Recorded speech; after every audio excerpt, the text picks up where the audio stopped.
Hello friends, आज मैं आपको सर्वनाम बता रही हूँ। संज्ञा के हमने जितनी भी वीडियो थी सब अपलोड कर दी हैं, तो अगर आपको संज्ञा में कोई प्रॉब्लम है तो ज़रूर वहाँ जाके ज़रूर देखें। देखो, प्रोनाउन जो हम इंग्लिश में बोलते हैं सर्वनाम है। तो संज्ञा शब्दों की जगह पर जो शब्द आते हैं उन्हें हम बोल देते हैं सर्वनाम। ठीक है, जैसे जो शब्द संज्ञा के स्थान पर प्रयोग किए जाते हैं उन्हें सर्वनाम कहते हैं। जैसे सपोज करो कि तुम्हारा नाम है नीता, तो नीता स्कूल जाती है। ठीक है, तो अगर मैं नीता बोल रही हूँ तो संज्ञा शब्द हो गया। अगर मैं उसकी जगह वह स्कूल जाती है तो नीता की जगह पे मैंने क्या यूज़ कर दिया, वह। तो जो मैंने वह यूज़ किया वो क्या हो गया, सर्वनाम। ठीक है, अब देखो यहाँ पे मैं ज़्यादा वो टाइम नहीं, जो शब्द संज्ञा के स्थान पर प्रयोग किए जाते हैं उन्हें सर्वनाम कहते हैं। अब सर्वनाम के कितने भेद हैं ये मैं आपको बताती हूँ। ठीक है, तो सर्वनाम के भेद हैं यहाँ पर 6 दे रखे हैं।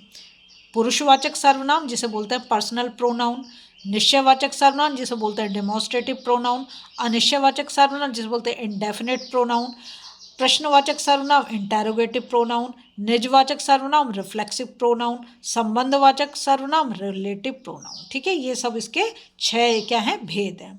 इन्हें पहचानना भी बहुत आसान है। क्वेश्चन ऐसे आता है कि तुमसे पूछेगा कि दे दिया सेंटेंस में बताओ ये कौन सा सर्वनाम है, तो तुम्हें से सर्वनाम का भेद बताना होता है कि पुरुषवाचक है कि निश्चयवाचक है, निश्चयवाचक है, प्रश्नवाचक है, निजवाचक है, संबंधवाचक है। समझ में आई बात? चलो अब हम चलते हैं इसके भेद का। तो पुरुष, सबसे पहले पुरुषवाचक सर्वनाम, इसे हम क्या बोलते हैं, पर्सनल प्रोनाउन। पर्सनल से तुम्हें समझ में आता होगा, है बोलने वाला, मतलब जैसे अब मैं बोल रही हूँ। ठीक है, सुनने वाले जैसे तुम सुन रहे हो, या किसी हम किसी तीसरे के बारे में बात कर रहे हैं, यह वह उनका ऐसे करके। ठीक है, के लिए प्रयुक्त होने वाले सर्वनामों को पुरुषवाचक सर्वनाम कहते हैं। 3 प्रकार के होते हैं पुरुषवाचक में, 3 है। उत्तम पुरुष, फर्स्ट पर्सन। ठीक है, याद रखोगे हमेशा, फर्स्ट कौन है, आप, मैं हो या हम हो। ठीक है, मध्यम पुरुष मतलब सेकंड पर्सन, उसमें क्या आ जाएगा, तू, तुम और आप। ठीक है, फिर अन्य पुरुष, इसमें आएगा थर्ड पर्सन, जैसे ही शी इट करते हैं ना, वो थर्ड पर्सन होता है। तो यहाँ पर भी वह, ठीक है, उनका, ऐसे शब्द। तो उत्तम पुरुष ऐसे सर्वनाम शब्द जो बोलने वाला अपने लिए प्रयोग करे। अपने लिए जैसे मैं बोल रही हूँ, उन्हें उत्तम पुरुष सर्वनाम कहते हैं। जैसे मैंने, मैं, हम, हमारा, हमको। आप जरूर इंक्लूडेड होगे उसमें, क्योंकि मैं आएगा तभी वो उत्तम बनेगा। ठीक है, मैंने तो करीम की मदद ही की, मैंने आ गया। मैं कल विद्यालय जाऊंगी, मैं आ गया। हम पार्क साथ चलते हैं, हम में मतलब आप भी तो इंक्लूडेड हो ना। हमें कल दार्जिलिंग जाना है, तो हमें में आप भी इंक्लूडेड हो गए। अब आया मध्यम पुरुष, ठीक है, जिसे सेकंड पर्सन हम बोलते हैं। ऐसे सर्वनाम शब्द जो सुनने वाले के लिए प्रयोग में लाए जाते हैं उन्हें मध्यम पुरुष कहते हैं। जैसे तू, अगर आपसे छोटा है या आपका फ्रेंड है तो तू बोल सकते हो, या तुम बोल सकते हो, या तुमने बोल सकते हो। और आप, अगर आपसे कोई बड़ा है तो। ठीक है, तुम्हारा दोस्त कृष्णेंदु पढ़ रहा है, तुम्हारा। आप बहुत समझदार हैं, आप। तुमने चंदा मामा पढ़ी, तू जल्दी तैयार हो जा। ठीक है, तो यू समझ लो ऐसे, यू जो है वो तुम्हारा सेकंड पर्सन में जाएगा, यू योर। अब आया आपका प्रयोग पुल्लिंग और स्त्रीलिंग दोनों के लिए होता है। मतलब अगर कोई फीमेल है या मेल है, दोनों के लिए हम आप बोल देते हैं। ठीक है, आप एक वचन करता है, आप हम एक इंसान के लिए यूज़ करते हैं, परंतु इसके साथ क्रिया सदैव बहुवचन में आती है, क्योंकि हम रेस्पेक्ट के लिए हम इसे यूज़ करते हैं। मम्मी को बोलोगे, पापा को बोलोगे, अपने टीचर को बोलोगे, या अपने से किसी बड़े को आप शब्द बोलोगे। तो जब आप उनसे आप बोल रहे हो तो हमेशा वो क्रिया क्या होगी, बच्चों आप क्या करते हो, है ना। जबकि एक जन है तो बोल सकते हैं आप क्या करता है ना। आप आदर सूचक शब्द है, मतलब रेस्पेक्टेबल है। इसके विपरीत तू और तुम अनौपचारिक है, जैसे ये आप अपने दोस्तों में ही यूज़ करते हो। आपके साथ है और है का प्रयोग होना चाहिए, हो का प्रयोग अशुद्ध होगा। अब आया अन्य पुरुष, मतलब थर्ड पर्सन। ऐसे सर्वनाम शब्द जो बोलने वाला या सुनने वाला किसी अन्य व्यक्ति के प्रयोग में लाता है उन्हें अन्य पुरुष सर्वनाम कहते हैं। जैसे वह, वे, उसने, उन्होंने, उनका, उसे। तो हम किसी थर्ड पर्सन के बारे में बात कर रहे हैं। उसने मुझे कल बुलाया था, उसने, अब मतलब तुम दोनों बात कर रहे हो, तुम्हारे सामने तो है नहीं। उन्होंने क्रिकेट मैच जीत लिया, मतलब वो भी तुम्हारे सामने नहीं है। वह कंप्यूटर पर खेलता रहता है, उसे भी खाना दो। ठीक है, तो यहाँ पे थर्ड पर्सन की बात हुई।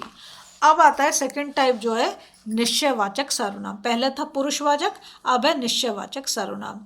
ऐसे सर्वनाम शब्द जो किसी निश्चित व्यक्ति या वस्तु के लिए प्रयोग में लाए जाते हैं और निश्चयवाचक सर्वनाम कहते हैं। इन्हें संकेतवाचक सर्वनाम भी कहते हैं, निश्चयवाचक भी और संकेतवाचक भी, क्योंकि संकेत करते मतलब इशारा कर रहे हैं, वह, यह, इससे, उसका, उनका, इनका, इन्होंने, उनमें, ठीक है।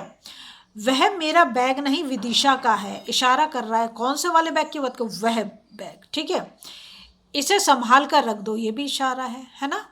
लेकिन निश्चित है, किसके बारे में बात कर रहे हैं, ये निश्चित है। वह बहुत उपयोगी किताब है, यह बहुत उपयोगी किताब है, यह, वह मोहन की पुस्तक है, वह। तो यहाँ निश्चयवाचक है, निश्चित किसी एक चीज के बारे में, जैसे यहाँ पे बैग के बारे में बात हो रही है, यहाँ पर किताब के बारे में बात हो रही है ना। अब आया अनिश्चयवाचक सर्वनाम। जिन सर्वनामों से किसी निश्चित वस्तु या व्यक्ति का बोध ना हो उन्हें अनिश्चयवाचक सर्वनाम कहते हैं। जैसे कोई, कुछ, किसी, किन्हीं आदि। जैसे कहेंगे दूध में कुछ गिर गया है, और उसमें मक्खी गिर गई या मच्छर गिर गया, क्या गिर गया ये तो नहीं पता, पर ये है कि भाई कुछ गिरा है, तो ये कैसा हो जाएगा, अनिश्चयवाचक सर्वनाम।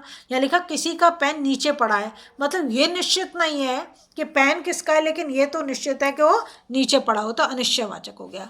किसका पेन नहीं पता। कोई गीत गा रहा है, कोई ये नहीं पता लड़का गा रहा है, लड़की गा रही है, कौन गा रहा है, कौन गा रहा है नहीं पता। जब आपको नहीं आंसर मिल रहा है तो वो क्या हो गया, अनिश्चयवाचक। अब नंबर 4 पाता प्रश्नवाचक सर्वनाम। ऐसे सर्वनाम शब्द जो किसी वस्तु या व्यक्ति के बारे में प्रश्न पूछने के काम आए वे प्रश्नवाचक सर्वनाम कहलाते हैं। जैसे क्या, कौन, किसने, किसे, का शब्द जो है, ठीक है। आज माँ ने क्या बनाया, क्वेश्चन पूछा जा रहा है क्या बनाया। बाजार से सामान कौन लाएगा, यहाँ पे भी क्वेश्चन है। इनाम किसे मिला, क्वेश्चन है। गंदगी किसने फैलाई, सब क्या है, क शब्द आ रहे हैं, क्या है, क्वेश्चन, यानी क्वेश्चन वर्ड बोल देते हैं, ठीक है। फिर आया निजवाचक सर्वनाम। ये क्या गया, निज। ऐसे सर्वनाम जो कर्ता के द्वारा स्वयं काम किए जाने का बोध कराते हैं। कर्ता कौन होता है, डूअर, जो काम करने वाला है, ठीक है। वे निजवाचक सर्वनाम कहलाते हैं। जैसे स्वयं, आप, अपने आप, खुद। मैं खुद चला जाऊंगा, मतलब वो अपने आप चला जाएगा। वह स्वयं रूठ कर चली गई, मतलब अपने आप चली गई।